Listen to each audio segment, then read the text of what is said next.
Hey everybody, welcome back to my channel. I'm doing another top 25. This time I'm doing the top 25 classic films of all time. Now, I know the Wikipedia definition of classic is 30 years or older.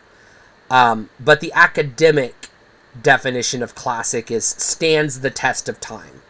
So whenever somebody says so-and-so is an instant classic, that's rubbish. You cannot call something an instant classic because if it doesn't hold up, it can't stand the test of time. I'm going to go with the academic definition of stands the test of time.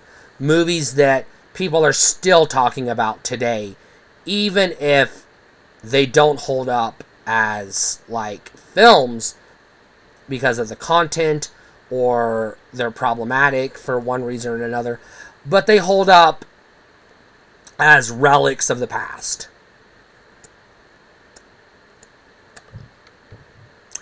And obviously, we're going to go in ascending order. So number 25 is the lowest on the totem pole, and we're going to climb our way up to number 1.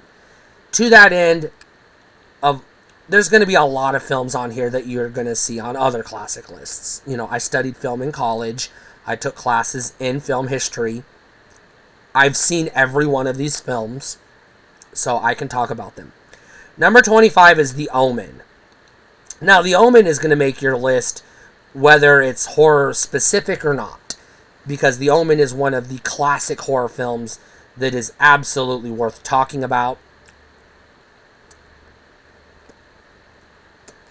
Groundbreaking, game-changing, you know the drill. And I think The Omen holds up today. Audiences today can go back and rewatch The Omen and they're still going to get maybe not what audiences in 1970 whatever got out of it, but they're still going to get basically the gist of it. Number 24 is considerably older, but I think just slightly more important than The Omen because it's arguably, and I'm going to say arguably, the first action film. This is debatable, but this is the stance I'm taking. This is The Great Train Robbery. Now, this is a silent film in the very early pre-Hollywood days of films. So this was before the Hollywood studios were established.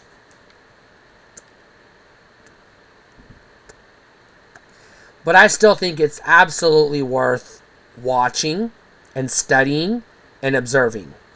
Because it's a fun film. And it's like 10 minutes long. You could watch it like 12 times in one sitting. And still not spend as much time as it would take to watch a fucking Avengers film. Number 23 is the original black and white Universal King Kong. If this list was exclusive to horror films, you'd find a lot of the Universal monster movies on this list. But because we're talking about films in general, I would argue King Kong is the most important Universal monster movie. I don't even know if it's Universal. I think it was RKO, but I'm not 100% on that, so don't quote me.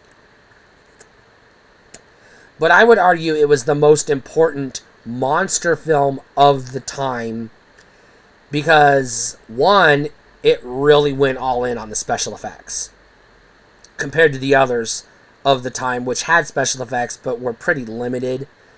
Also, it was basically an original story. The rest of them, Dracula, Frankenstein, etc., were all based on books. It also helped create a new genre. It helped, eventually create the kaiju subgenre of film. And, in my opinion, it's the best of the Universal era monster films. I enjoy King Kong more than I enjoy Dracula or The Invisible Man or whatever. To me, it's like the one that stands up. It's the one that stands out. It's the best of the best of the best. Number 22 is not my typical film. But it's on the list, even though it's not my typical film. It's on the list for a couple of reasons. One, the historical significance, which a lot of these films are going to be here because of historical significance.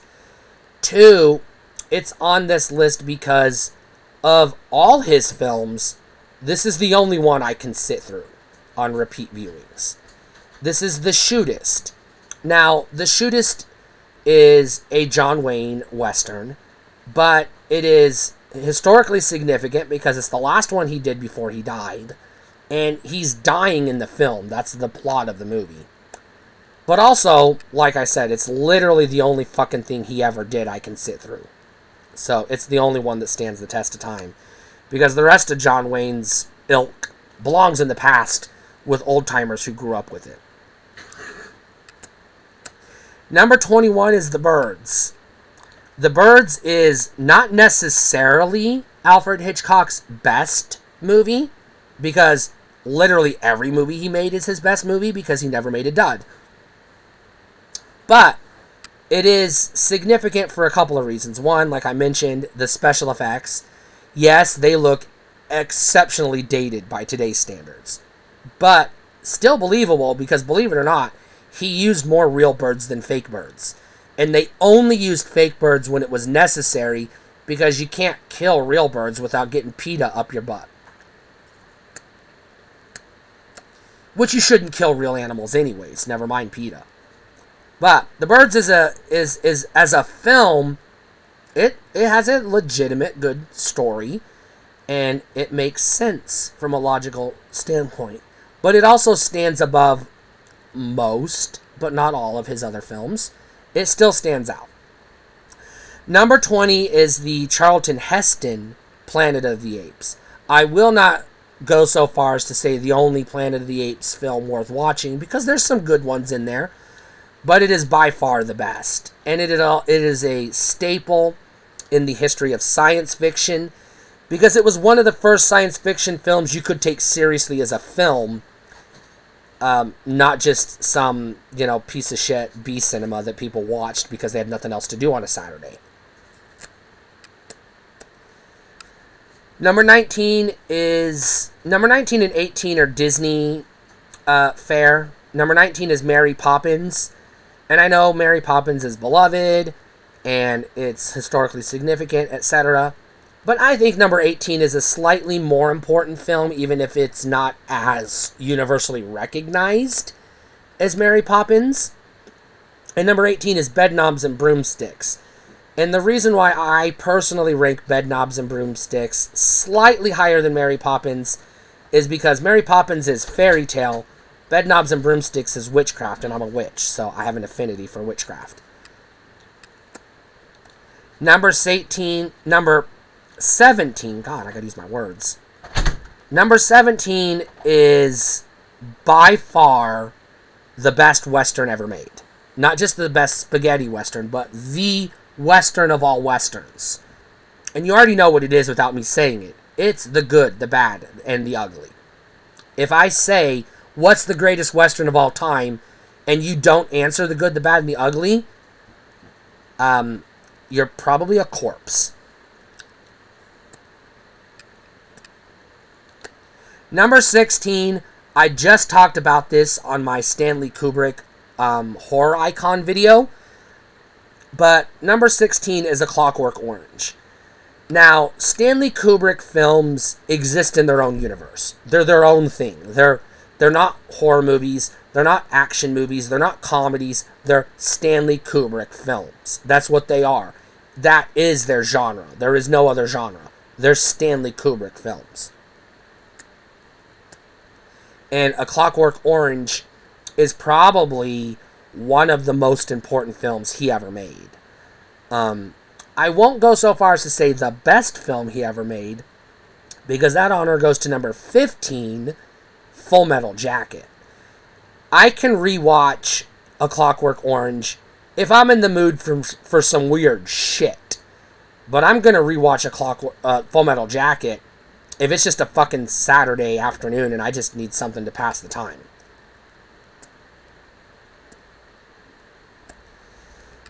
I'm going to get a lot of shit for this, but I don't care. Because there are probably more beloved musicals than number 14. There are probably more historically significant to some people musicals than number 14. But number 14, to me, is the second most, not important, but second most enjoyable musical I've ever seen. And it is also Judy Garland. It's Meet Me in St. Louis. I probably saw this movie more than I saw her other films. Except for the big one, which, it's on the list. You know it is. Where at? Keep watching. Number 13 is another Alfred Hitchcock classic, which I would argue is his most important film. Not his best, although, like I said, every film he did was his best because he never made a dud. But it is his most important film he ever made.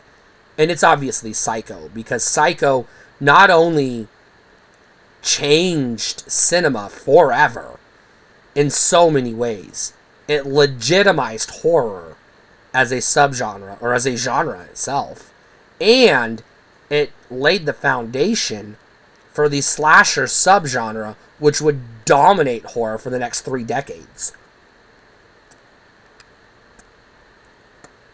Which is a long fucking time. I mean, there are more slasher movies in the horror genre than non-slasher movies in the horror genre. When you're talking horror, you're talking slasher movies. You can't talk about horror without talking slasher movies, because if there's 800 horror movies in the world, 600 of them are slashers. Psycho was not technically the first slasher, but it's the movie that legitimized horror and paved the way for slashers. Number 12, I'm just going to mention it and move on. It's To Kill a Mockingbird. You know why this movie's important. I don't have to give it to you. Number 11 is 12 Angry Men. Now, 12 Angry Men is one of those movies that I think is timeless because it illustrates back then, as much as it does today, our justice system is fucking broken. And it always has been, and it always will be. And there's nothing we can do about it. Number 10, now we're into the top 10. We're into the best of the best. The best films ever. The greatest, classics of all time. Number 10, Night of the Living Dead. Again, this one took the foundation that Psycho laid, legitimizing horror, and said, alright, not only is horror now legitimate, it's actually bankable. You can make money making horror films. Not only that, Night of the Living Dead created its own genre. Literally, the zombie apocalypse genre would not exist had this movie never been made. And it's significant for The Thing. I'm not going to talk about The Thing. You know what it is if you've seen it. And if you haven't seen it, I'm not going to spoil it. But the thing that happens at the end that gets everybody like, holy shit, they did The Thing. Yeah, one of the most shocking endings ever. M. Night Shyamalan, or however the fuck you say his name, can eat a dick. This is how you do a twist ending. Number 9, it's another horror film, but it's another horror film that not only cemented horror is here to stay and there's nothing you can do about it. It's also one of the most shocking and legitimately terrifying horror films ever made. And it's not even as bloody and gruesome as you remember it. And it's that effective psychologically. Your brain fills in the blanks and you visualize all the gore that isn't there on film. Obviously, it's the Texas Chainsaw Massacre from 1974. Number 8, Listen. Alright, it's a musical. And I told you there were going to be musicals, a couple more musicals on this list. This is probably, I would argue, yes, personally, Meet Me in St. Louis is one that I have. It's a personal favorite of mine. This one is legitimately historically significant. Legitimately historically significant for a lot of reasons. Not only is this the very definition of a cult classic, it is by most accounts the first film to bear that badge of honor. It is so much ingrained in our culture. I'm a trans woman. I'm in the LGBTQIA plus queer community. This is a queer movie. It's the Rocky Horror Picture Show. It is probably one of the most historically significant queer films ever made. And it's a damn good movie. Number 7, I'm going to mention it, but I'm not going to defend it. I'm just going to say it's on the list. You can Google why yourself, or you can just go watch it and you'll understand. It's The Bad News Bears. This movie belongs on this list because this movie, basically said, hey, kids don't have to be kids. They can be people. This movie treats the kids like people. No movie did that before this. This is the first movie where the kids are people. They're not just accessories to the plot. Number 6 is Jaws. I've already talked about Jaws. It's been talked to death. You know why Jaws is one of the greatest films of all time. It just is. Number 5 is the last musical on the list. By far the most historically significant and important musical ever made. Not only because of its use of amazing music to help tell a heartfelt story, but it was one of, not the literal first, but one of the first big budget films in full color. And I say full color, it's not technically full color 100% of the time, but when it's in color, it pops. And it's obviously The Wizard of Oz. If you didn't see it coming, you don't know my channel very well. It's also historically significant because it helped lay the foundation for the fantasy genre, which would take a detour by way of Disney into the land of musical for the next 40 years before it would become legitimized in the 80s. But we wouldn't have got The Lord of the Rings or Willow or fucking Labyrinth if The Wizard of Oz hadn't come before. Number 4 is by far the most historically significant horror film ever made, even more so than Psycho. Probably the most important horror movie ever made. This is the movie that not only, reminded us horror is legitimate, but this was like a legitimate Oscar-worthy film that was taken seriously by critics and audiences and a massive financial success. So much so that it is still influencing horror films and non-horror films alike to this day. It is obviously The Exorcist, by far the most important horror film ever made, and that is never going to change. And you can talk about Hereditary all day long. Hereditary wouldn't have been effective at all if The Exorcist hadn't prepped us 40 years earlier, 50 years earlier. Number 3 is going to be confusing to people who watch my videos for a lot of reasons, because it's not my typical type of film. And it's going to be confusing to people because it's one of those, you're going to name 35 other films that you think belong in the number 3 spot over this one. I know you are, if anybody watches this video and bothers to comment anyways. But I think it's the number 3, most important classic film of all time.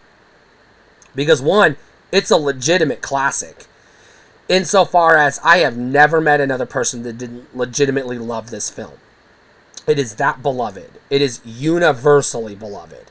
There might be some fringe weirdo out there who doesn't like it, or some troll who's going to say they don't like it just to be a troll. But everybody loves Rocky. Rocky is like the shit. Rocky is like the goddamn film that the invention of film was invented to present us with. This is the story that film was meant to tell. If film hadn't been invented, Rocky would have still been told in another fashion. but it wouldn't have been as effective. The reason cinema exists is for movies like Rocky. Specifically for Rocky. Number 2 predates Jaws by maybe months, if not a year or two. Maybe even came out the same year. I'm not 100% on the timeline. But I credit number 2 as helping establish what we would know today as the summer blockbuster. Although it wasn't technically the summer blockbuster, it is what we recognize today as your big budget action film. Action, comedy, love story, it's all of the above. But it's not a horror film. But it is, in my opinion, one of the greatest, most important films of all time, because it has more copycats than any other film on this list, save for number 1, which has the most copycats, but obviously it's the number 1 most important film of all time. We'll get there. Number 2, believe it or not, is Smokey and the Motherfucking Bandit. It may not be as universally loved as Rocky, but I would argue it's more important to the lexicon of film than Rocky. Only ever so slightly. Like maybe half a point. I could have swapped Smokey and the Bandit and Rocky, and I would have been fine. But I still think Smokey and the Bandit's just a little bit more important, because it basically gave us the template of what a road trip movie is going to look like. It gave us the template of what an action movie should look like, mixed with comedy and, romance and everything else, brevity, etc. And one of the most iconic protagonists of all time, Jackie Gleason, and as the sheriff. And obviously, you know what the number 1 classic film of all time is. I mean, it has topped every list I put it on. And it will top every list I put it on, because it's literally the greatest film of all time. By far, this isn't debatable. It's not even arguable. It legitimately cemented the summer blockbuster as what we know it today. It has more copycats than we can ever do justice counting. It is credited with the revival of all the sci-fi franchises that were dormant before it was a mega hit and brought them back in the 80s. We wouldn't have sci-fi today. We would not have the MCU. We would have never had The Matrix. We would have never had Alien or Aliens or Terminator. Nothing. Cinema today would be totally unrecognizable if George Lucas hadn't unleashed Star Wars in 1977. The literal greatest fucking film of all time.